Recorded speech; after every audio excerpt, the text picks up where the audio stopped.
ভূতনির লুটিহারা গ্রামে আবাস যোজনা তালিকা নিয়ে দুর্নীতির অভিযোগ তুলে শুক্রবার বিক্ষোভ প্রদর্শন গ্রামবাসীদের।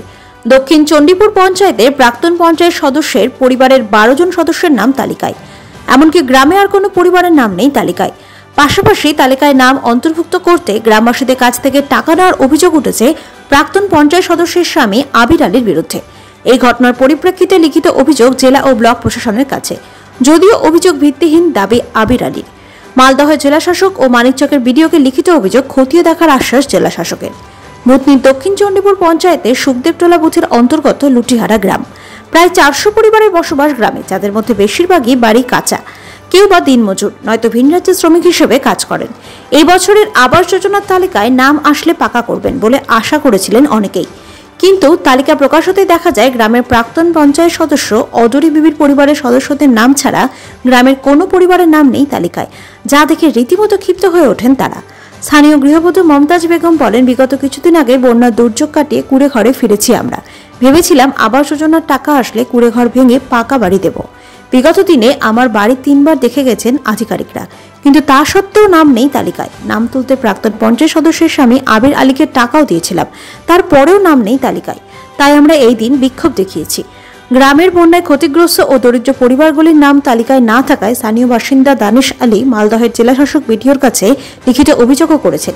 এ বিষয়ে তিনি বলেন, দক্ষিণ চণ্ডীপুর পঞ্চায়েতের কিষাণ জাতির প্রাক্তন পঞ্চায়েত সদস্য নিজের প্রভাব খাটিয়ে স্বামীসহ পরিবারের 12 জন সদস্যের নাম আবাস যোজনার তালিকায় অন্তর্ভুক্ত করেছেন, যার মধ্যে কেউ ঠিকাদারি কাজ, কেউ পঞ্চায়েত কর্মী এবং প্রত্যেকেরই পাকা বাড়ি রয়েছে।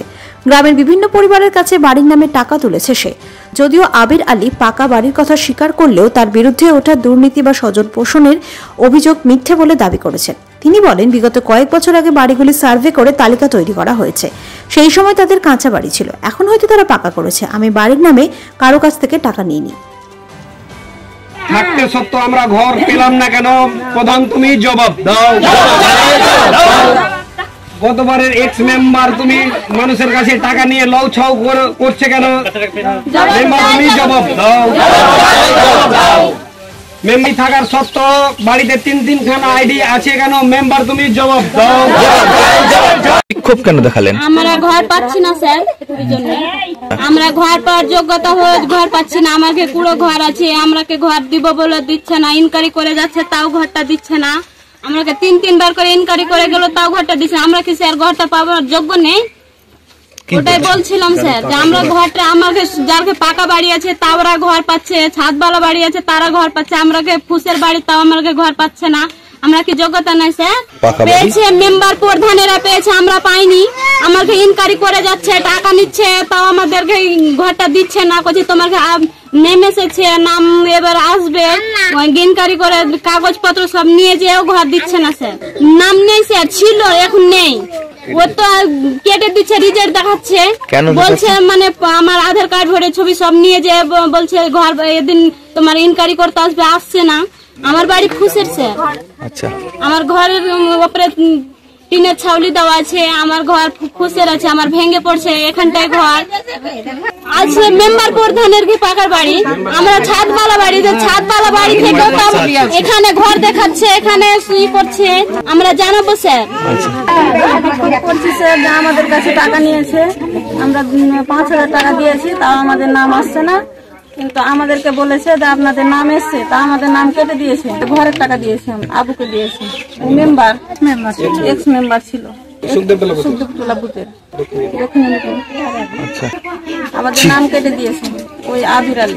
হ্যাঁ, ওদের বাড়িতে নাম এসছে, কিন্তু আমাদের বাড়ির আসেনি টাকা। আমাদের এখানে ঘর নেওয়ার জন্য আমরা খুব আশা করে টাকা দিয়েছি, কিন্তু আমাদেরকে টাকা নিয়েছে শুধু, কিন্তু দেয়নি। আবু নিয়েছে, আবু এই এখানকার মেম্বার, মানে এক্স মেম্বার, এখন নেই। লুটিহারা মানে সুখদেবটোলার লুটিহারা দক্ষিণ চণ্ডীপুর। এখন 2200 টাকা নিয়েছে আমাদের কাছে, এক একজনের কাছে নিয়েছে। অনেকটাই আছে, আমরা এই প্রমাণ যে আমি ওকে দিয়েছি, তা আমি যে বলতে পারবো যে হ্যাঁ আমি টাকা দিয়েছি। আমরাকে বলেছে টাকাটা দিলে ঘরটা তাড়াতাড়ি নাম আসবে, তার জন্য আমরা খুব আশাতে দিয়েছিলাম যে ঘর পাবো। তার জন্য এখন ঘরের নাম নেই। আমার বাড়ি এই তো আছে সাধারণ ভাবে, না নাম নেই। কাজের আছে, আবুর বাড়ির মেম্বারের হয়তো এক একটা বাড়িতে 3টা আছে, 4টা আছে, ওদেরই বাড়ির লোকের আছে। বিডিওকে জানিয়েছি। আমরা চাইছি যে আমরা হয়তো ঘরটা ফেরত চাই। আমরা তো পাকা বাড়ি দিয়েছি, কিন্তু কত কষ্ট করে দিয়েছি, সরকার থেকে তো পাইনি। আমরা ঘর বাড়ি চাই, এত বন্যাতে কত কষ্ট হয়েছে, কিন্তু আমাকে দেয়নি কিছু। দেখুন, এগুলো সবই ভিত্তিহীন মিথ্যা কথা। কারণ বিগত টার্মে আমার ওয়াইফ মেম্বার ছিল, আমি অস্বীকার করছি না। আর এগুলো হয়েছে 2017-18 সালে সার্ভে হয়েছিল, সেই সার্ভেতে এগুলো নাম দেওয়া হয়েছিল, যারা যারা দিয়েছে তাদের নাম এসছে এবং পরবর্তীতে সবারই আসবে। তখন সবারই কাঁচা বাড়ি ছিল, সবারই সার্ভে হয়েছে। এখন তো একসাথে তো সব আসছে না, সব ধাপে ধাপে আসছে। আমি চাইছি মানুষ পাক না, এরকম কোনো ব্যাপার। যখন সার্ভে হয়েছিল তখন সবারই কাঁচা বাড়ি ছিল। এখন অনেকে, কেউ দিল্লি বোম্বে শ্রমিকের কাজ করে, কেউ হয়তো একটা অ্যালবেস্টার দিয়ে ঘর করেছে। কত আর কাঁচা বাড়িতে থাকবে? হয়তো একটা আছে কাঁচা বাড়ি, একটা পাকা করেছে। তারা তো খেটে করেছে, কষ্ট করে করেছে। একদম ভিত্তিহীন কথা। এগুলো কেউ প্রমাণ করতে পারবে না যে আমি 1 টাকাও নিয়েছি কারো কাছে। আমার নামও এসছে। আচ্ছা, আপনি তো আর মেম্বার না, আমার ওয়াইফ মেম্বার ছিল তখন, আমারও কাঁচা বাড়ি ছিল। আচ্ছা, তো স্যাররা বললো যে ঠিক আছে আপনার নামটা দিয়ে দিই, আপনিও তো পাওয়ার যোগ্য। আচ্ছা, দিয়ে দিয়েছে। সে সময় কাঁচা বাড়ি ছিল। সার্ভে প্রায় 70-র শেষের দিকে, 18-র প্রথম দিকে, তখন আমার বাড়ি কাঁচা ছিল। পরে পাকা করেছি। তাতে পাকা ধরেন এই কটা ঘর আছে, আমরা 8 ভাই আছি। আচ্ছা, এটা বাবার বাড়ি। আমরা 8 ভাইয়ের মধ্যে 5 ভাই ভিন্ন আছে। আচ্ছা, এবং ছোটগুলো যেগুলো আছে বাবা মার সাথে আছে। আচ্ছা, এটা যে ছাদ দেখছেন বা পাকা দেখছেন, এটা আমার মা পেয়েছিল। আচ্ছা, গভর্নমেন্ট দিয়েছিল আমার মাকে, একবার দিয়েছিল, তখনই পাকা ঘরটা হয়েছিল। আর আমরা কিছুটা খেটে খুটে 1-2টা করেছি। এইগুলো অভিযোগ আমি সম্পূর্ণ বলে মিথ্যা, ভিত্তিহীন। ব্যাপারটা হচ্ছে এরা অভিযোগ করার কারণও আছে একটা। বিগত এই 2-3 মাস আগে আমাদের সঙ্গে একটা ঝামেলা হয়েছিল, মারপিট হয়েছিল। সেটার কেসও আছে, এফআইআর হয়ে আছে, থানাতে আছে। ওদের সঙ্গে আমাদের কোনো মানে কথা বলা এটা করাচ্ছে। এগুলো এই আপনার দানেশ নাম আছে, জামশেদ আলী, তারপরে তাহির শেখ। এরা শত্রুতা করছে আমাদের সঙ্গে, এমনি কিছু না, শত্রুতা।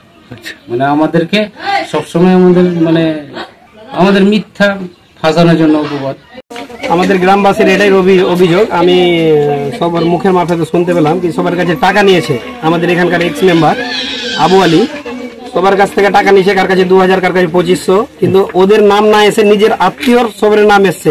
কাকাতো ভাই, চাচা, এইগুলো করে 14খানা আইডি আছে ওনার বাড়িতে, আবু মেম্বার বাড়িতে। টাকা নিয়েছে সবার মুখ থেকে শুনলাম। আমি সমাজে থাকি, এই সমাজেরই ছেলে, শুনলো আমাদের টাকা নিয়েছে কিন্তু নাম আসেনি। টাকা নিয়েছে এরকম প্রমাণপত্র কি ওরা বলছে আমরা ওর বাড়িতে গিয়ে বলতে পারবো, কারণ টাকা দিয়েছি। লিখিত ভাবে তো কিছু দেয়নি। মোটামুটি 5-6 জনের কাছ থেকে নিয়েছে, এরকম রিপোর্ট আছে। এটা বলেছে কি যে আবাস যোজনায় নাম তুলে দেবো, তো এটা টাকা লাগবে, এই কথা বলে নিয়েছে। শেষমেশ কি হলো, এখন যেটা ঘরে যেটা সার্ভে চলছে, আমাদের দক্ষিণ চণ্ডীপুর অঞ্চলের যে সেক্রেটারি কমল মন্ডল, ওনাকে দিয়ে অবৈধভাবে সার্ভে করাচ্ছে। কারণ নিজের পাকা বাড়ি ছেড়ে অন্যদের কারোর বাড়ি গিয়ে সার্ভে করছে। এরা সব এক্স মেম্বার নিজে থেকে, আর সেক্রেটারি কমল মন্ডল ওনাকে নিয়ে করছে এগুলো। কেন উদ্দেশ্য করছি এইগুলো, আমরা সঠিক তদন্ত চাই, যাদের ঘর পাওয়ার যোগ্য তারা যেন ঘর পায়। আর আমি এইগুলো রিপোর্ট করে গ্রামের সবার কাছ থেকে নিয়ে আমি উদ্দি কর্তৃপক্ষে জানিয়েছি। বিডিও সাহেব, ডিএম সাহেবকে আমি লিখিতভাবে অভিযোগ করে এসেছি। আচ্ছা, আমাদের সুখদেবটোলা বুথে এক্স মেম্বারের আত্মীয় ঘনিষ্ঠ ছাড়া কেউ ঘর পায়নি। 1200 ভোট আছে, 1250 ভোট আছে, মিনিমাম ধরে নিন 400-500 ফ্যামিলি আছে এখানে, 400 ফ্যামিলি আছে, সবাই বঞ্চিত। উপভোক্তায় যা মেম্বার প্রধান, এদের যারা ঘনিষ্ঠ ছিল গত পঞ্চায়েতে, তারাই উপভোক্তা। দল করার সুবিধায় এর আগে যে কিষানের প্রধান ছিল এখানে, উনি কিষানের মেম্বার হয়ে এইগুলো সুবিধা করেছে। পাথর ছাড়াই প্রতিকার সম্ভব। মালদার প্রাচীনতম ভৃগু বংশ জ্যোতিষী পণ্ডিত এস শাস্ত্রী। দাম্পত্য সমস্যা, বিবাহে বাধা, ব্যবসায় অবনতি, পরীক্ষায় অকৃতকার্যতা, ভাগ্য গণনা, গোষ্ঠী বিচার, ঠিকুচি গোষ্ঠী এবং মৃত্যু ছাড়া সকল সমস্যার সমাধানের জন্য যোগাযোগ করুন জগদম্বা জ্যোতিষ কেন্দ্র, বিবেকানন্দ স্কুলের পাশে, মালদা। মোবাইল 09733027832 অথবা 09332056956।